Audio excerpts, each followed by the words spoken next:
Corona Cast with Daliso Chaponda.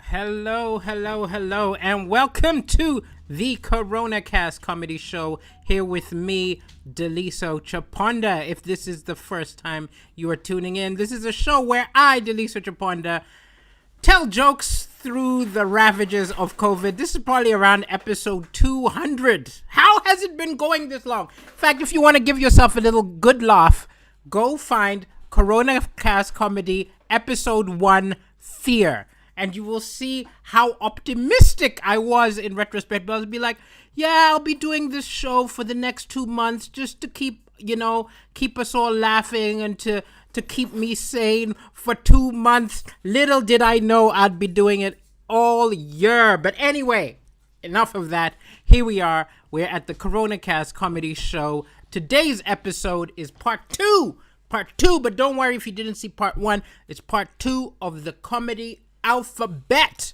I've written a lot of jokes over the years. I've been a comedian for half my life now. I've written lots of jokes, and I realized I probably have a joke for every letter of the alphabet. Not a joke about the alphabet. I'm not like the Cookie Monster going like, C is for cookie. No. I've got a joke based on a theme, based on every letter of the alphabet, and I was trying to get through all of them on the last episode on Friday.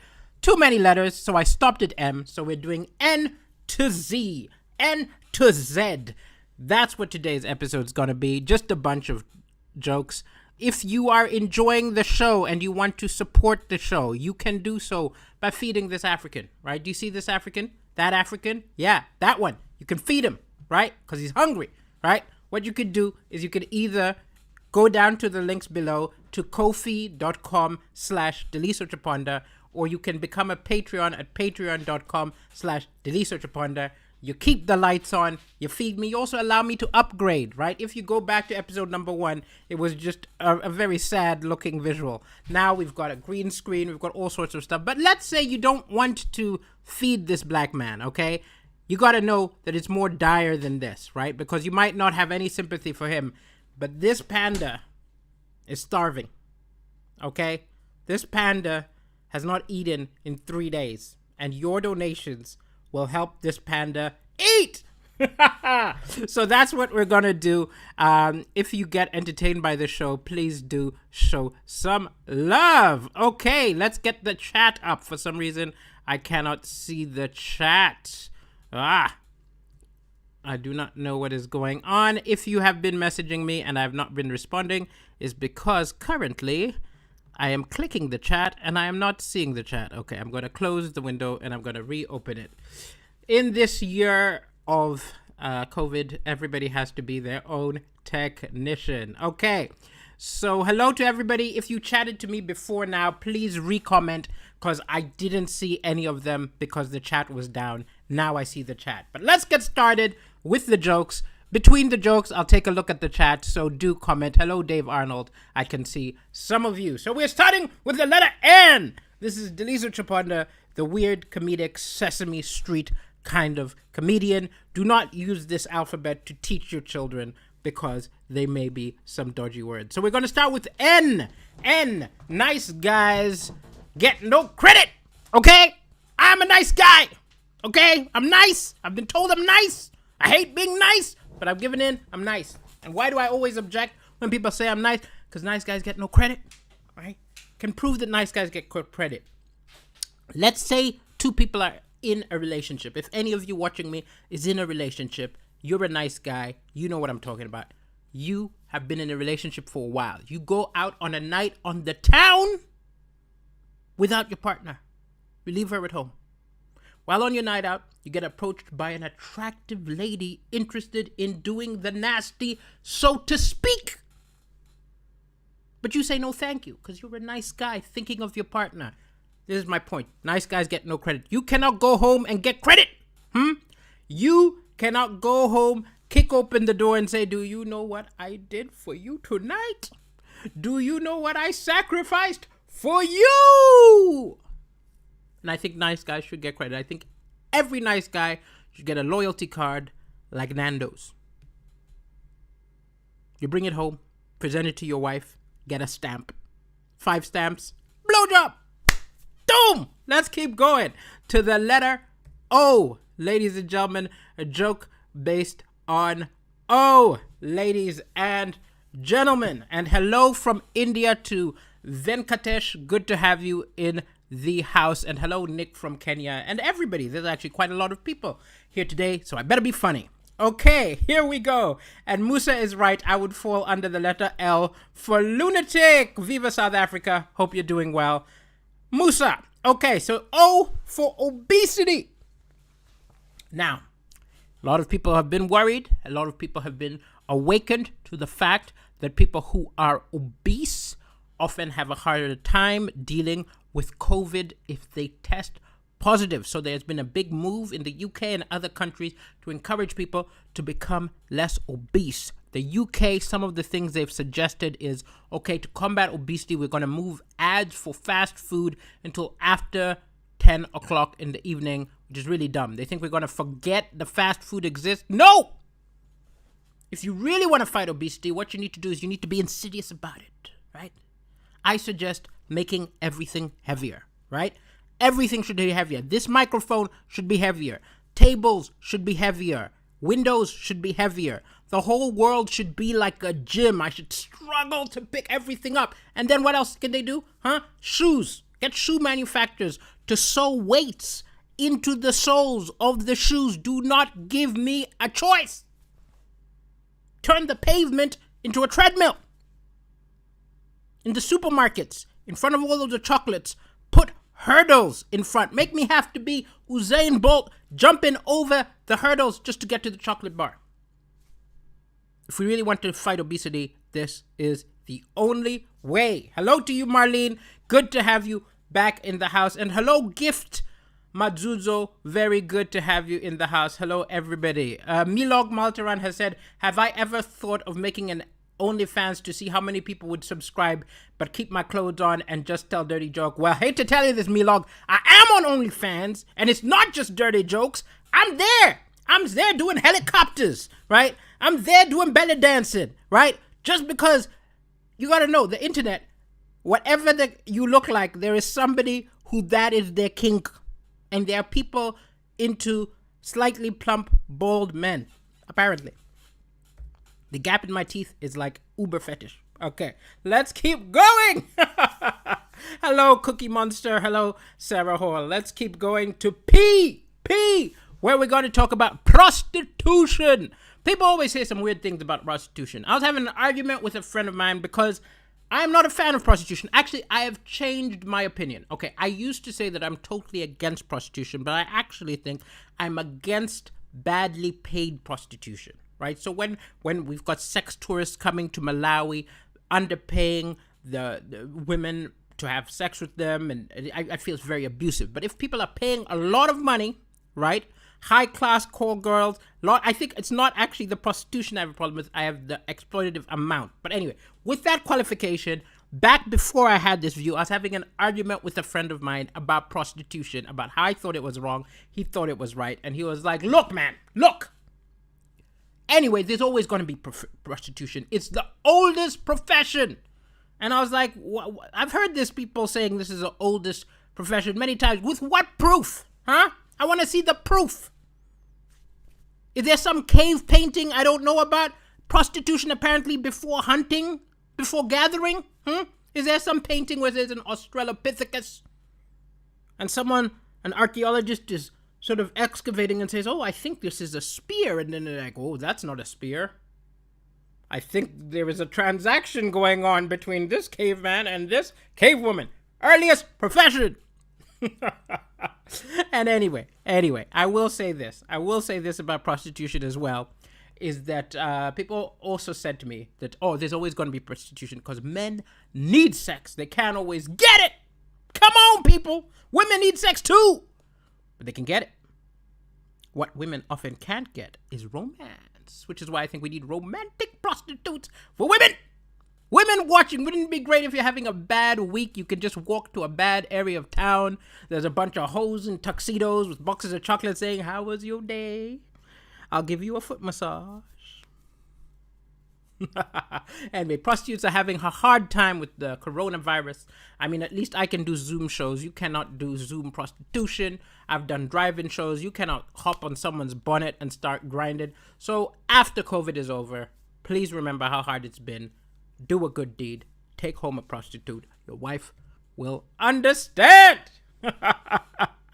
Nick, you are entirely right. It makes no sense that prostitution came before hunting and gathering. Let's go to Q. I had no Q jokes. I had no Q jokes in my database. So I wrote a little bit, obviously, about Q. QAnon, if you're not aware with them, they are a conspiracy theorist, a bunch of conspiracy theorists, and they believed, okay, that they believed, among other things, that they were making predictions about now. So they believed that the world is run by a cabal of pedophile, left-wing celebrities and politicians, right? This is sort of boiling down very complicated belief, but that's sort of what they believe. And a lot of their predictions, right, were meant to be coming true right now. So among other things, okay, I'm not going to explain the whole belief system, but among other things, they believe that right now, the storm is coming. Okay, the storm is coming, which was a moment in time when the pedophile cabal of celebrities such as Tom Hanks and so on are going to be arrested by Donald Trump, because Donald Trump is their messiah, and they believe that Donald Trump was going to win the election and use this moment to unleash the storm. Now, this isn't happening, okay? This doesn't seem to be happening. So, what are they doing? How are they dealing with this? I always think it's really funny. If you're in a cult or if you're in a movement and they make predictions, how do you deal with it when the predictions don't come true? You can either just say, I was lying, I was wrong, or you can try and adapt. I think adapting is the way to go. If you're any cute people, this is how I suggest you do. I have had to adapt before. Many people have had to adapt, such as like a man. Okay, let's say a man picks up a woman at a bar by making a prediction by saying, come home with me and I'm going to give you a night you never forget, right? And then when you take her back to your flat, you proceed to be unable to get things up. You can't get it up, right? You can either say, I was lying. I was lying. I promised more than I could deliver. Or you can adapt and spin and say, look, girl, I told you I'm going to give you a night you'll never forget. I didn't mean sexually, right? Which is why I am putting on a tutu and I'm going to read you some Dr. Seuss, because you're never going to forget that, babe. Never. So that's what we're talking about. Okay, let's keep going from Q to the letter R. R, rejection. People often ask me if in becoming semi-famous, I get rejected less by members of the opposite sex. Oddly, I would almost say that I get rejected more. Why do I say more? Because sometimes now people approach me, right? Without me doing anything. I had a woman approach me, say, oh, you're very funny. I'm a big fan. I'm very big funny. And then she realized something and said, oh, just so you know, I just find you funny. I'm not interested in you sexually or like that. And I was like, well, I didn't make a move. I wasn't interested. She just rejected me just in case, right? Just in case. Preemptive rejection. That's like if your bank, you walk into your bank and the bank manager walks up and says, I know you haven't applied for a loan, but no. Never. No, never. Never! Don't bother. So, that's the letter R. Milog says, you have read that romantic prostitutes technically exist in Japan. Attractive men get paid to listen to you talk about your day and even cry on their shoulder. Wow, that's kind of sweet. I love it. Let's keep going to the letter S. And we have got statues. This is a joke written in the last few months. There was a lot of controversy when people who were not fans of the racist, sometimes problematic history of a number of the monuments began to tear them down, and there was a lot of debate, and a lot of people were angry at the statues going down, saying, you're erasing our history! What these people do not seem to understand, that is a statue. is more than merely recording history. It is commemorating it. It is saying there was something laudable and amazing about it. Think about it this way. If you had a partner, let's say you've got a girlfriend or you've got a new boyfriend, and you show up at their house and they've got a photo album, and in the photo album, they've got pictures of their ex. Nothing alarming.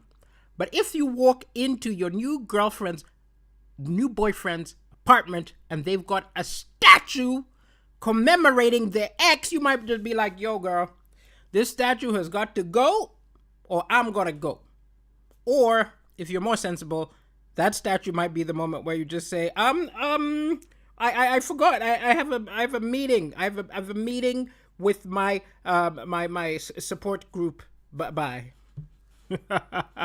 Let's keep going, ladies and gentlemen. What's up to you, QWERTY02? Good to have you in the house, keeping the Twitch audience going. For some reason, 90% of people watch me on Facebook.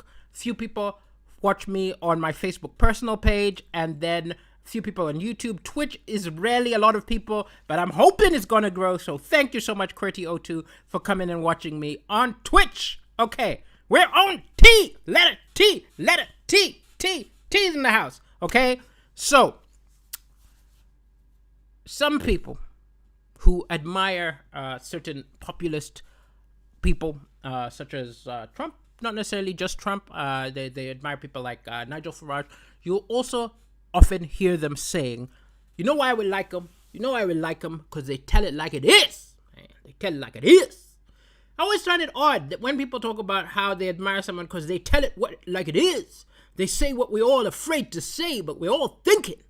It's always some closed-minded, bigoted, xenophobic, or sexist stuff. It's always like that. That's the closed-minded. That's telling it like it is. I would like just once to hear someone like, I like that speaker because she tells it like it is, she's talking, she said that everybody's equal. Telling it like it is, damn it. It's never that. Anyway, I don't even know that one's funny, but let's go on to you, ladies and gentlemen. We're on the letter U, okay?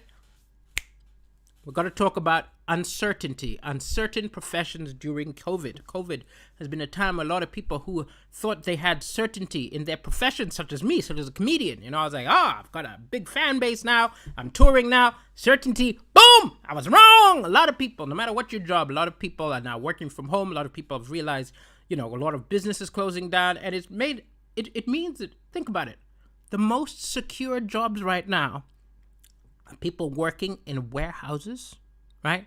People making masks. These are things which wouldn't have thought are certain that are now certain. If this keeps going, right? I know we're hoping it's all going to be gone in a few months, but if this keeps going, imagine in 10 years, right? If this is the world, you'll have a little kid saying to their dad, hey, Dad, when I grow up, I want to be a lawyer. His dad will be like, oh, apply yourself, believe in yourself. If you work really hard, you can work at the Amazon warehouse. Only dumb kids want to be lawyers. Okay. Let's keep going. Jacqueline Boylan says people used to say that about you. What did they say it about you? Oh, that you tell it like it is, Jacqueline Boylan? Is that what they used to say? Well, maybe you do. Tell it like it is. We're on the letter V for virtue signaling. Often when people stand up and say something about human rights, Black Lives Matter, or women's rights, trans rights of any minority group, you will often find people saying this is virtue signaling. In fact, my current temporary flatmate, Chelsea, is doing very well on TikTok, and she talks a lot about politics and often gets accused of virtue signaling. I don't even understand why this is a bad thing.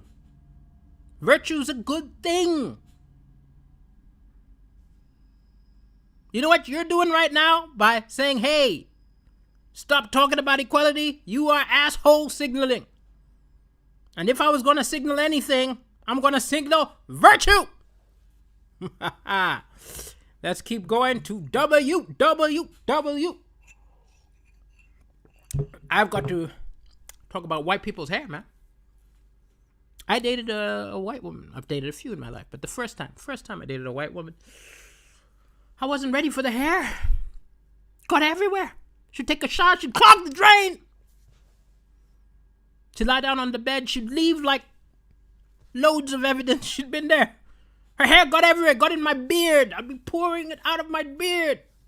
I decided I'm never going to date another white woman unless she's bald. And then would you know, I met a sexy bald girl. I was really excited until it turned out that she was actually a skinhead. She was only pretending to be interested in me so that she could get me back with her white supremacist friends, that they could lynch me. And I don't know if any of you haven't been lynched. I don't recommend it. They tie you up and they whip you, and it's not fun. Yeah. Let's go on to the letter Y. X. I forgot X. X. I gotta talk about xenophobia. Xenophobia. If we've still got a few South Africans here, you know what I'm talking about. South Africa recently had xenophobic attacks, which is in poor areas. It was poor South Africans attacking in the townships and poor areas, attacking people who are from Malawi, Kenya, Nigeria, immigrants. And it was black on black violence in the poor areas, triggered by just poverty, and blaming people who are actually probably in as bad a situation as you, but it's always easy to blame the foreigner. It was triggered by all sorts of political things. I'm not going to make fun of this because people were attacked, but one funny thing did happen. Boko Haram, the Nigerian terrorist group, found out that they were killing South Africans in South Africa. Killing Nigerians in South Africa. Got very angry, and they sent a video. I don't know why terrorists are all about the videos. They sent them a video saying, "Stop killing innocent people. You're a bloody terrorist group, Boko Haram. What's the next line? Stop killing innocent people. That's our job." Very strange time. Very troubling. We go on to the letter Y. Gotta talk about young couples. I saw a young couple. They've been together for 3 months, and they were kinky. Tying each other up, whipping each other. Why are you kinky? After 3 months, you gotta pace yourselves, young people. Anybody watching me who's young, who's early in a relationship, please don't get kinky. Missionary only. You need to pace yourself, or you're gonna run out of things to do with each other. If you use up all the chains and the whips, you're 1. What are you gonna do? You're 3. Use up the lingerie. You're 2. What are you gonna do? You're 5. What are you gonna do? You're 10. What are you gonna do on your silver anniversary to make it special? You are gonna have to shit on each other. So please, for the love of God, pace yourself. We move on finally to Z. I only have one Z joke. It's a very old joke. I'm well past this joke. I write much better jokes than this. This is a joke which relies on stereotypes. I do not like to reinforce stereotypes in my joke. It's the only Z joke I have. This is a joke written in the year, I think, 2004, called Zebra Man. Okay, so check this out. Catwoman. Michelle Pfeiffer. Anne Hathaway. White women. Okay? Michelle Pfeiffer. Halle Berry. Black woman. Eartha Kitt. Black woman. Right? That's a superpower in itself. I think they need to create a new superhero called Zebra Man, whose only superpower is he can turn into a black man or white man, whatever he wants. So let's say he goes out to a nightclub. He needs to dance. Snaps his finger. He's a black man, right? Got some moves. But then the cops come in. He does not want to be harassed, right? He doesn't want to be harassed. It's the middle of America. He's like, screw this. I don't want to be shot. Snaps his finger. He's a white man now. Kicking it. This is much funnier when I'm standing and I can actually do the dances. Then he picks up a woman, goes home, needs to have sex, snaps his finger. He's a black man again. And this joke can go on as long as I like. If the crowd is really liking it, the story can keep going. You know what I mean? He needs to pay child support, snaps his finger. You can keep going. Just weaving through stereotypes. So, ladies and gentlemen, that is the CoronaCast comedy show for tonight. I believe there is one tomorrow. Yes, I don't have another gig. Let me just call up my calendar. I should have checked before. Yes, I'll be back here tomorrow. You can, again, if you want, support this starving panda. I don't even know where the starving panda is. You can support the starving elephant, okay? This elephant is hungry too, okay? So if you want to support the starving elephant, just go down to the links you see underneath, kofi.com/DeliSearcherPanda. No donation is too small. It all helps while I'm waiting for gigs to come back. Or if you want, you can become a Patreon monthly thing like Netflix. No amount too small.